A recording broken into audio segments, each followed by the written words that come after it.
Novel dan Menawangku dari Prodi Ilmu Kelautan Universitas Pontianak. Sebelumnya saya mengucapkan terima kasih kepada dosen pengampu mata kuliah Biologi Perikanan yang sudah memberikan saya kesempatan, yang dimana kali ini saya akan membahas materi tentang seksualitas ikan. Baik, langsung saja. Seksualitas ikan adalah karakteristik yang membedakan ikan jantan dan betina. Seksualitas ikan dapat dilihat dari ciri seksual primer dan sekunder. Yang pertama, ciri seksual primer, ada organ penghasil sperma pada jantan, ikan jantan, organ penghasil telur pada ikan betina, organ yang menunjukkan jenis kelamin, dan dapat dilihat secara kasat mata. Ciri seksual sekunder itu yang pertama ada perbedaan warna antara jantan dan betina, perbedaan bentuk tubuh antara ikan jantan dan betina, perbedaan panjang sirip antara ikan jantan dan betina, dan yang terakhir itu perbedaan agresivitas antara ikan jantan dan betina. Nah, selanjutnya ada reproduksi ikan.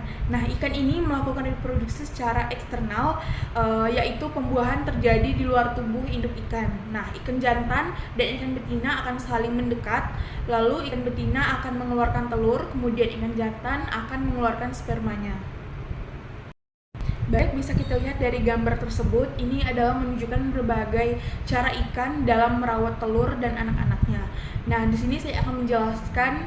Yang pertama itu ada memberikan oksigen pada telur.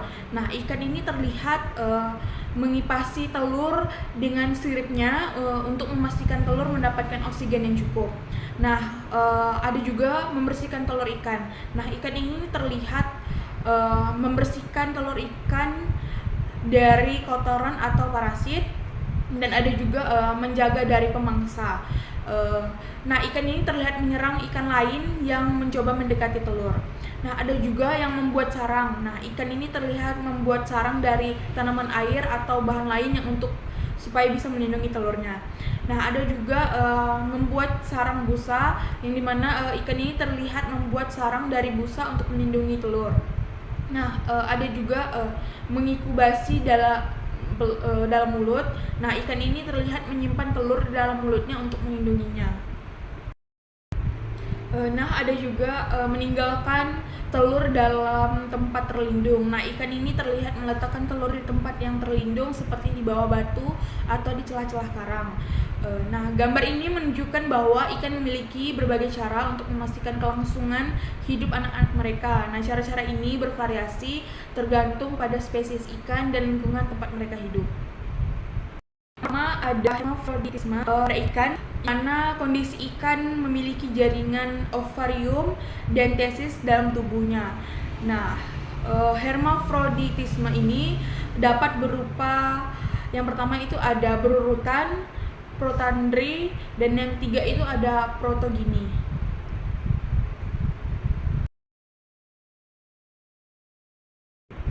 Nah, hermafroditisme berurutan pada ikan adalah perubahan jenis kelamin ikan dari jantan menjadi betina atau sebaliknya pada tahap tertentu dalam hidupnya.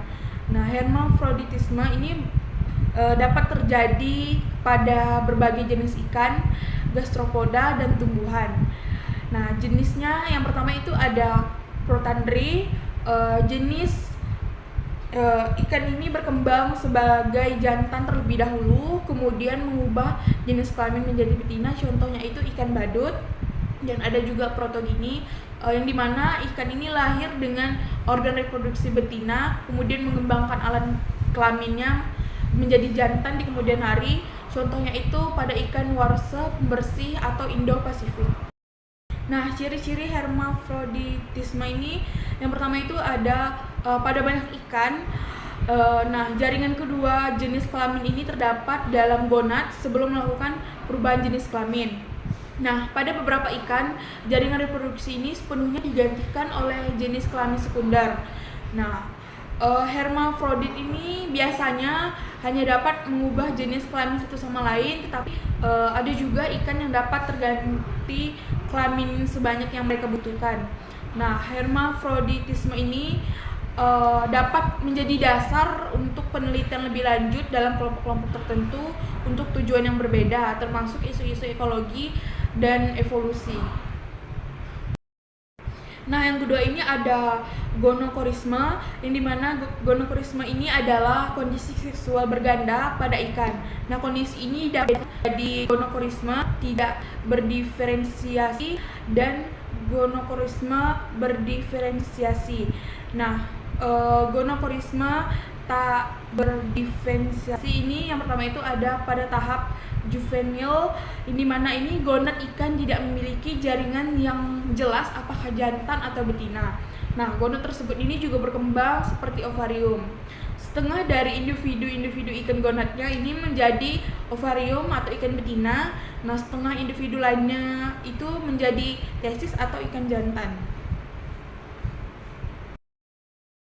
Baik, bisa kita lihat dari gambar tersebut yang dimana gambar ini menunjukkan diagram anatomi ikan, berbagai organ internal dan eksternal ikan. Nah, di sini saya akan menjelaskan untuk di setiap bagiannya. Nah, yang pertama itu ada organ eksternal yang dimana sirip punggung itu sirip di bagian atas tubuh ikan yang membantu menjaga keseimbangan dan stabilitas, dan ada sirip ekor yang dimana ini membantu ikan bergerak maju. Ada juga garis lateral yang dimana sistem sensorik di sisi tubuh ikan yang mendeteksi getaran dan perubahan tekanan air. Ada juga sirip dubur, sirip di dekat anus yang membantu stabilitas, dan ada juga sirip perut, sirip di bagian bawah tubuh ikan yang membantu keseimbangan dan pengeremannya. Ada juga organ internal, itu yang pertama ada otak, pusat kendali sistem saraf, sumsum tulang belakang itu penghubung antara otak dan bagian tubuh ikan. Nah, ada juga ginjal menyaring limbah dari darah, ada juga kantong empedu untuk menyimpan empedu yang membantu pencernaan lemak, dan ada juga gelombang renang, kantong yang berisi gas dan membantu ikan mengontrol daya apung. Ada juga insang, ini adalah organ pernapasan yang mengambil oksigen dari air. Ada juga jantung yang dimana untuk memompa darah ke seluruh tubuh, dan ada juga hati yang dimana untuk memproduksi empedu dan menyimpan nutrisi. Nah, ada juga kerongkongan yang dimana saluran yang menghubungkan mulut ke lambung. Ada juga usus yang untuk menyerap nutrisi dari makanan, dan ada juga kantong kemih untuk menyimpan urin. Ada juga anus, lubang tempat limbah dikeluarkan. Ada juga pankreas untuk menghasilkan enzim pencernaan. Ada juga lambung untuk mencerna makanan. Dan ada juga organ reproduksi, organ yang menghasilkan sel telur dan sperma. Nah, gambar ini juga memberikan gambaran jelas tentang kompleksitas anatomi ikan dan menunjukkan bagaimana berbagai organ bekerja untuk menjaga ikan tetap hidup dan berfungsi. Baik, yang ketiga ini ada sifat seksual primer dan sekunder, yang dimana sifat seksual primer pada ikan ini adalah organ reproduksi yang terlihat secara kasat mata, sedangkan sifat seksual sekunder ini adalah ciri-ciri yang tidak terlihat secara kasat mata. Nah, sifat seksual primer itu yang pertama ada organ reproduksi ikan betina berupa ovarium dan pembuluhnya. Ada juga organ reproduksi ikan jantan berupa testis dan salurannya. Nah, testis ini juga merupakan tempat menghasilkan dan pematangan sel-sel sperma. Nah, ovarium ini juga berfungsi untuk menghasilkan sel telur atau Baik, bisa kita lihat dari gambar tersebut ini menunjukkan perbedaan sistem reproduksi antara jantan dan ikan betina. Nah, di sini saya akan menjelaskan. Yang pertama, di bagian atas itu ada gambar ikan jantan yang dimana dia memiliki ginjal untuk menyaring limbah dari darah. Nah, ada juga ureter yang dimana saluran yang membawa urin dari ginjal keluar tubuh. Nah, ada juga testis yang dimana organ reproduksi utama pada ikan jantan, tempat produksi sperma, dan ada juga sperm yang dimana ini saluran yang membawa sperma dari testis keluar tubuh. Nah, bagian yang ke bawah ini menunjukkan adalah ikan betina. Yang pertama itu ada kidney, yang dimana ini organ yang menyaring limbah dari darah, ada juga ureter yang dimana saluran yang membawa urin dari ginjal keluar tubuh. Nah, ada juga ovari, organ reproduksi utama pada ikan betina, tempat produksi sel telur.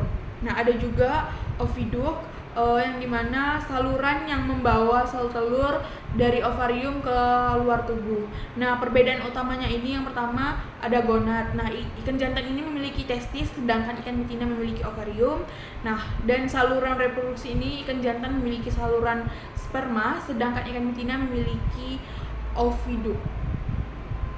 Ada juga informasi tambahan. Yang pertama itu ada ureter, yang dimana pada kedua jenis kelamin ini ureter ini berfungsi untuk mengeluarkan urin, bukan untuk reproduksi. Nah, ada juga saluran Wolffian dan Mullerian.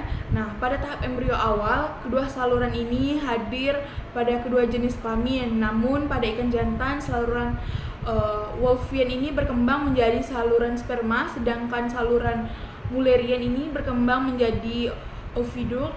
Nah, sedangkan saluran Wolffian ini mengalami regresi. Nah, gambar ini juga memberikan gambaran sederhana tentang perbedaan anatomi sistem reproduksi pada ikan jantan dan betina. Nah, perbedaan ini penting untuk proses reproduksi dan kelangsungan hidup spesies ikan. Baik, selanjutnya bisa kita lihat dari gambar tersebut ini, yang dimana menunjukkan sistem reproduksi pada ikan betina. Nah, di sini saya akan menjelaskan, yaitu yang pertama ada kantong telur atau ovarium. Nah, organ reproduksi utama pada ikan betina ini tempat produksi sel telur atau ovum.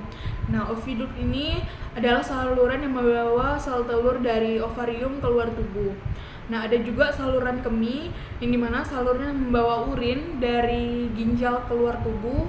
Nah, ada juga lubang genital, yang dimana lubang tempat keluarnya sel telur atau naik ikan pada ikan yang melahirkan anak. Dan ada juga lubang kemih, yang dimana lubang tempat keluarnya urin.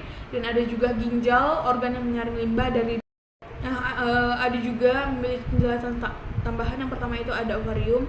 Nah, pada gambar ovarium ini terlihat berisi banyak sekali bintik-bintik ikan yang merupakan sel telur yang sedang berkembang.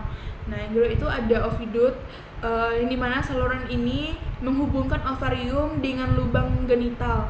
Nah, sel telur yang matang akan bergerak melalui ovidut untuk dikeluarkan pada tubuh ikan.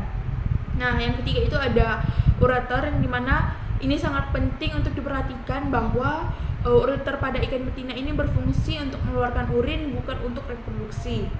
Nah, ada juga lubang genital dan lubang kemih, yang pada beberapa spesies ikan lubang genital dan lubang kemih ini terpisah, sedangkan pada spesies lain kedua lubang tersebut bergabung menjadi satu lubang yang disebut kloaka. Nah, ada juga yang terakhir ginjal.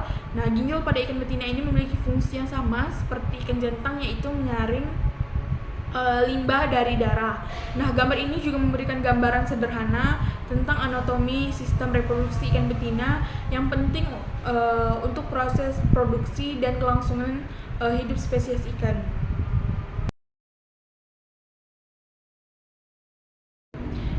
Baik, masih yang ketiga ini adalah sifat seksual sekunder, yang dimana memiliki ciri-ciri yang permanen atau tetap, yaitu tanda ini tetap ada sebelum, selama, dan sesudah musim pemijahan.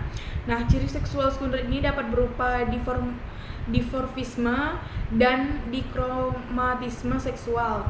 Nah, dimorfisme seksual ini diukur melalui bentuk sirip ekor, tubuh, dan bentuk perut. Nah, sedangkan dikromatisme ini seksualnya diukur melalui warna sirip. Baik, bisa kita lihat dari gambar tersebut ini menunjukkan perbedaan ciri fisik antara ikan gurami betina dan jantan. Nah, di sini saya akan menjelaskan. Yang pertama itu dari ikan betina ini bentuk tubuhnya lebih bulat dan gemuk. Nah, memiliki sirip perut yang relatif pendek, dan warnanya ini juga biasanya lebih kusam dan tidak mencolok, dan benjolan di kepalanya itu tidak ada atau sangat kecil. Sedangkan pada ikan jantan ini memiliki bentuk tubuh yang lebih ramping dan memanjang, dan sirip perutnya ini relatif panjang dan runcing, dan warnanya ini juga lebih cerah dan mencolok terutama saat musim kawin. Dan benjolan di kepalanya itu ada benjolan yang jelas di dahi, terutama pada ikan yang sudah dewasa. Nah, perbedaan ini bisa kita lihat bahwa ukuran ikan jantan ini biasanya lebih besar daripada ikan betina. Nah, perilakunya juga ikan jantan ini lebih agresif, terutama saat menjaga wilayah atau sarang. Dapat kita simpulkan dari gambar tersebut ini menunjukkan perbedaan fisik yang jelas antara ikan gurami betina dan jantan. Nah, perbedaan ini terutama terlihat pada bentuk tubuh ikan, sirip perut, warna, dan adanya benjolan di kepala pada ikan jantan. Nah, perbedaan ini juga sangat penting untuk membedakan jenis kelamin ikan gurami, terutama bagi ikan para peternak ikan.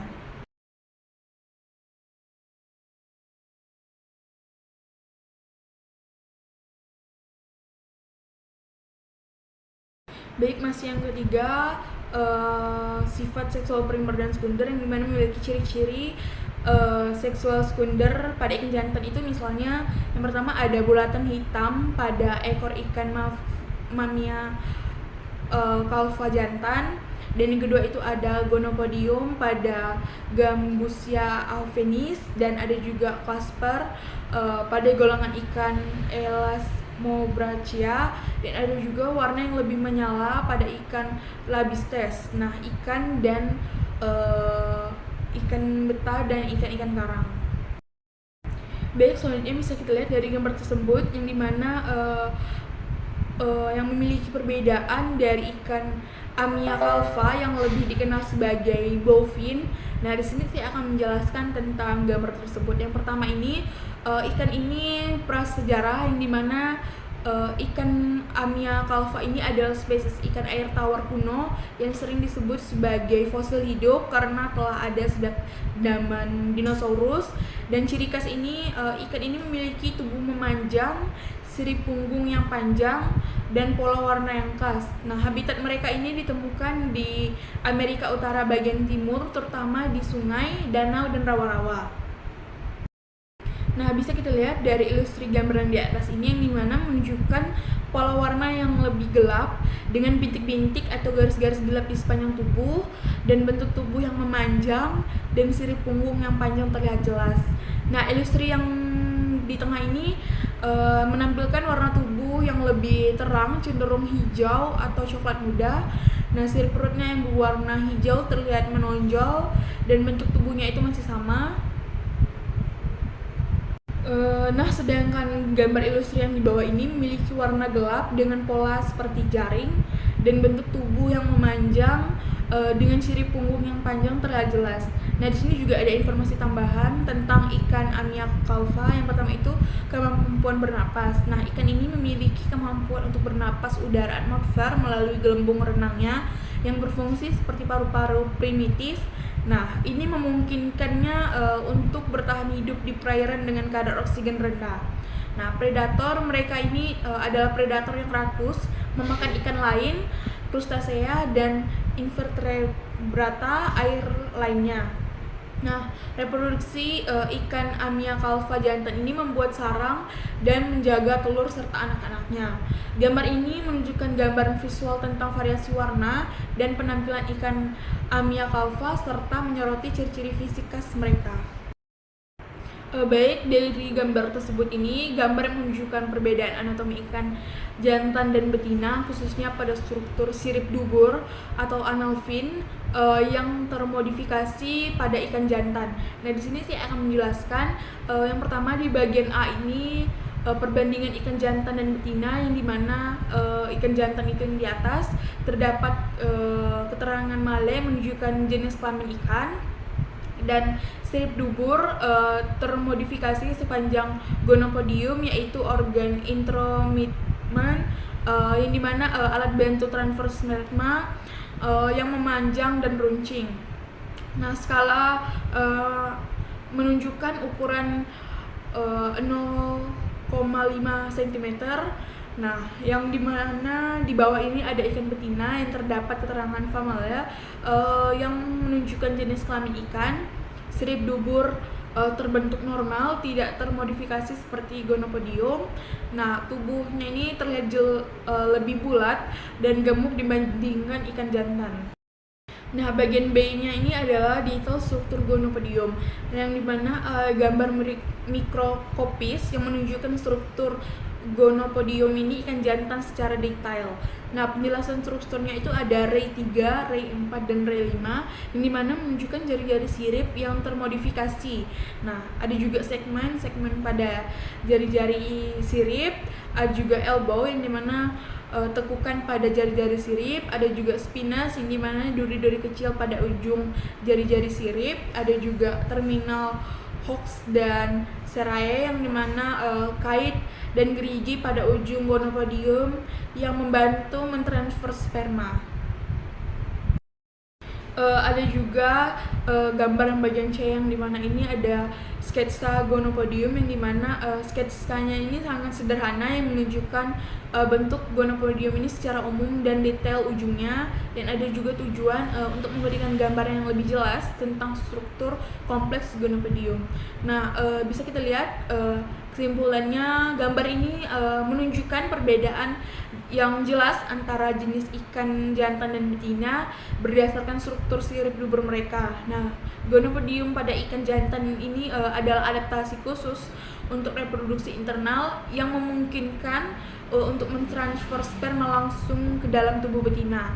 Nah, struktur kompleks gonopodium ini dengan duri, kait, dan gerigi membantu memastikan transfer sperma yang efektif. Baik, bisa kita lihat gambar selanjutnya yang dimana gambar ini menunjukkan anatomi ikan pari jantan. Nah, di sini saya akan menjelaskan. Yang pertama itu tampak atasnya itu ada dorsal view yang dimana tubuh utama ikan pari yang berbentuk pipih dan lebar, dan jarak melintang dari tepi ke tepi. Ada juga jarak memanjang dari ujung depan hingga ujung belakang, dan organ penglihatan ikan pari, lubang pernapasan yang terletak di belakang mata, dan ada juga sirip punggung pertama itu sirip kecil yang terletak di dekat ekor, dan ada juga sirip punggung kedua, sirip kecil yang terletak di belakang sirip punggung pertama. Nah, ada juga ekor bagian tubuh ikan pari yang memanjang, sirip perut, sirip yang terletak di bagian bawah tubuh ikan pari, ada juga clasper, organ kopulasi pada ikan pari jantan yang terletak di sirip perut.